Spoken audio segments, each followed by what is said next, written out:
अच्छा साहब, कहीं ना कहीं ऐसा लगता है कि ये अपनी सरकार होते हुए मनमर्जी कर रहे हैं। एक कानून में ऐसा कोई इख्तियारात है कि कोई प्रधान मिनिस्टर इस तरह से अपनी मनमर्जी कर सकता है, कानून को तब्दील कर सकता है?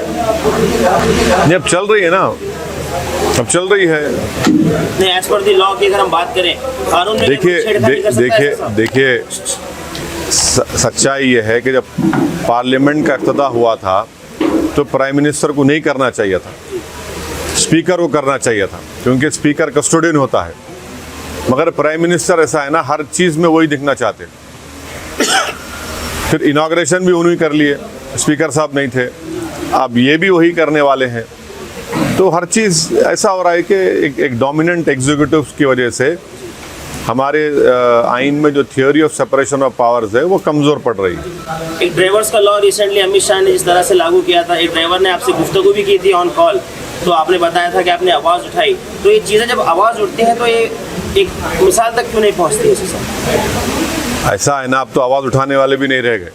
तो चलिए, अब कम से कम आवाज़ तो उठ रही है, तनकीद तो हो रही है। और वो जो क़ानून पास किया गया था, फौजदारी के 3 नए क़ानून बनाए गए, उसमें जो एक्सीडेंट में जो लोग की मौत हो जाती उनको जुर्माना और सज़ा बढ़ा देना, मैंने पार्लियामेंट में कहा था कि ये क्रिमिनल जूरिस्प्रूडेंस के ख़िलाफ़ है ये, मगर इन्होंने कर दिया।